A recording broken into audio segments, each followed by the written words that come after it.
Puis, je vis descendre du ciel un ange qui avait la clé de l'abîme et une grande chaîne dans sa main.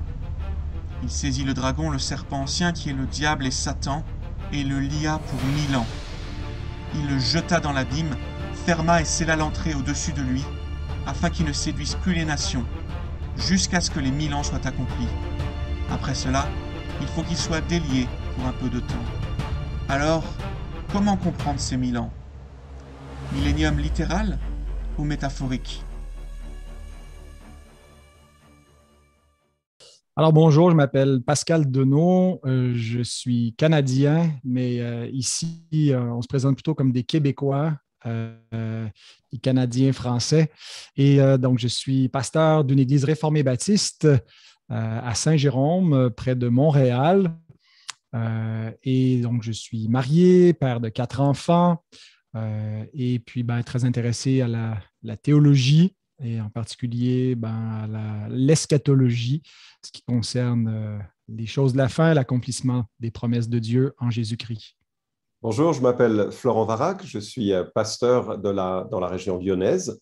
Je suis marié avec Laurie, nous avons 3 enfants, 4 petits-enfants, bientôt 5.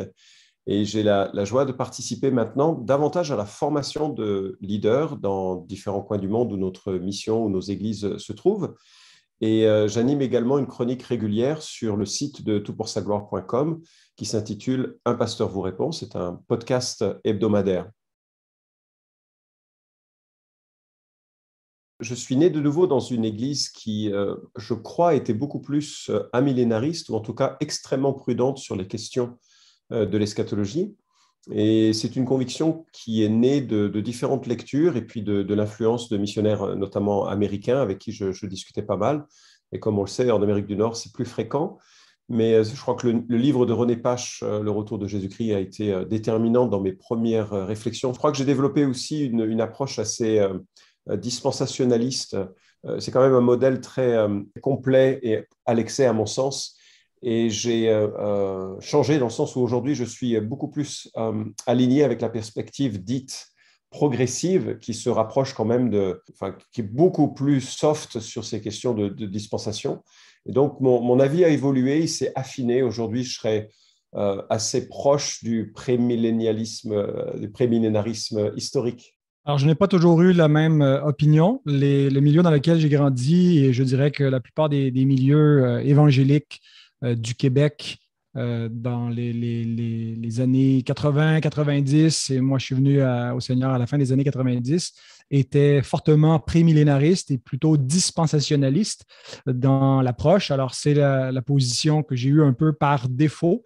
Et ce n'est que lorsque j'ai commencé des études en théologie où j'ai pu approfondir un peu plus cette question-là et être exposé à d'autres pensées qui ne circulaient pas tellement dans les milieux confessionnels où j'étais. Alors, et là où j'ai découvert la compréhension millénariste qui me semblait correspondre davantage aux données bibliques. Alors, c'est à ce moment-là, au cours de mes études en théologie, que j'ai changé de point de vue.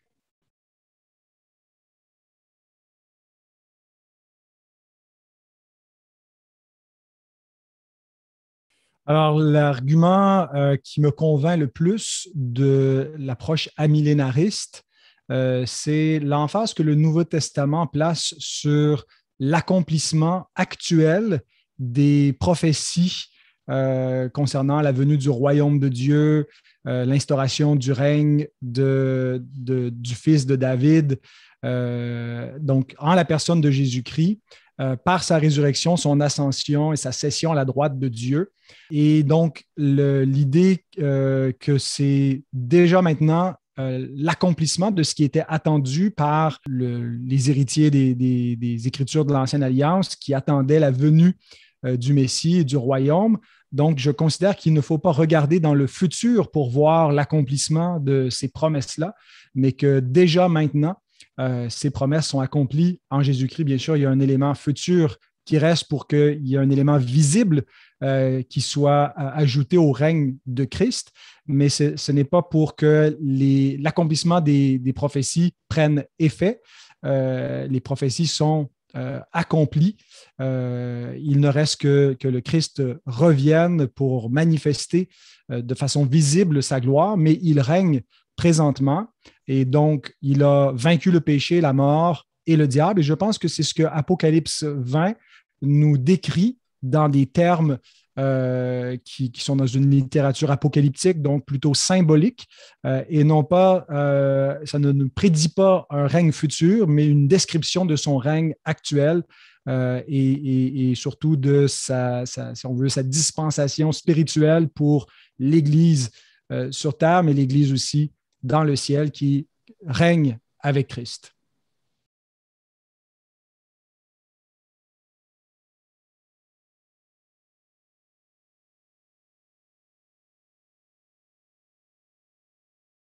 Je crois qu'il y a un fil conducteur dans l'ensemble de l'Ancien Testament d'un royaume terrestre qui serait presque parfait, mais pas pleinement parfait, et qui est inachevé, inaccompli, qui ne se réalise pas encore. Et je vois en Apocalypse chapitre 20 les descriptifs, mais pas le seul passage qui en parle, juste quelques descriptifs de cette période de l'histoire humaine, où notamment le diable qui a été vaincu à la croix sera enfin lié et inactif pendant une période de 1000 ans. Donc je vois cette notion d'un royaume qui est progressivement énoncée sur cette terre et qui reste encore avec des conséquences de la chute, mais où beaucoup des malédictions de la chute ont été levées, avec un règne visible, terrestre de Jésus-Christ, et dont les modalités sont précisées en Apocalypse 20, notamment la durée, notamment le fait que le diable est incapable de séduire les nations à ce moment-là. Donc pour moi, c'est ce fil conducteur d'un royaume encore inachevé et qui ne trouve pas d'accomplissement dans le paradis, la nouvelle terre et les nouveaux cieux, parce qu'à ce moment-là, il n'y aura aucune des conséquences des malédictions de la chute. Ce sera un univers absolument parfait, entièrement réconcilié dans la présence de Christ et pour une jouissance de la communion avec lui, avec les saints pour l'éternité.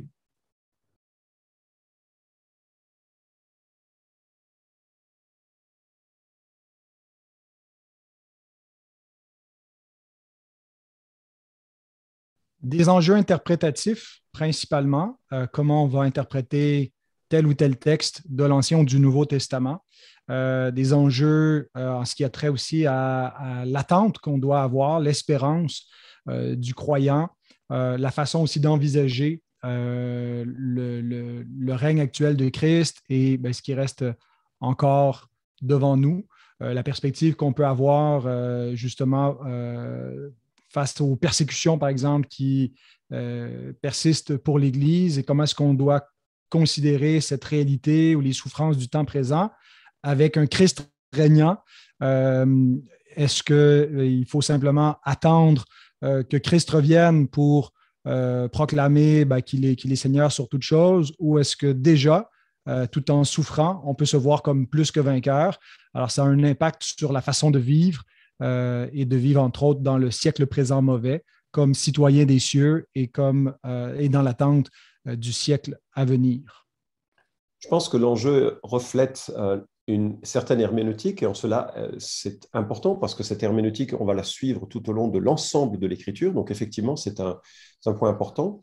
La deuxième remarque que je ferais, c'est qu'il y a un lien entre ce qui advient à Israël par rapport à l'Église. Et dans certaines théologies amillénaristes, il y a eu la notion que l'Église a remplacé Israël et que donc les exigences légales et sociétales vis-à-vis d'Israël devaient se reproduire dans l'Église. Donc, on a un Calvin, par exemple, qui punissait ceux qui prenaient un jour de repos en plus que le 7e jour, parce que c'était contraire à sa perception de l'enseignement. Il y a une forme, alors ce n'est pas du tout le cas de Pascal, hein, bien sûr, mais il y a une possibilité de remplacement d'Israël par l'Église et qui devient soudainement une sorte de royaume terrestre.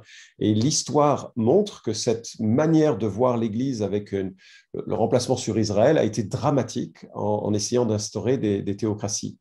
Une troisième conséquence que je vois, qui est, encore une fois, probablement ici, là, dans une caricature, parce que ce n'est pas forcément le cas de toutes les églises ou de toutes les théologies amillénaristes par rapport au prémillénarisme, mais je perçois que les églises amillénaristes sont plus paisibles vis-à-vis de la fin des temps et donc ont tendance à construire un ministère à long terme avec une vision sur les nations qui est plus longue, ça c'est positif, mais aussi avec une vision de la rédemption des cultures, comme si la terre est la seule terre que l'on aura avant l'éternité, donc autant la racheter, s'y engager, s'y impliquer. Je note, encore une fois, c'est une caricature, c'est pas aussi absolu que ça, mais je note qu'une théologie prémillénariste tend à voir le monde comme un réceptacle de la déchetterie du cœur humain et qu'elle n'est pas à racheter vraiment ni la culture dedans. Il faut se préoccuper du salut des âmes exclusivement, du discipolat et un jour Christ viendra sauver les siens et c'est surtout ça, c'est la seule chose qui va rester de ce monde. Donc il y a un désengagement, je trouve, de ce qui arrive à cette terre parce que finalement, il y a une autre terre qui vient avant la nouvelle terre, la terre du millénium où des cultures vont être florissantes. Et je crois que ce sont les quelques conséquences que je vois quand même en filigrane de ce débat.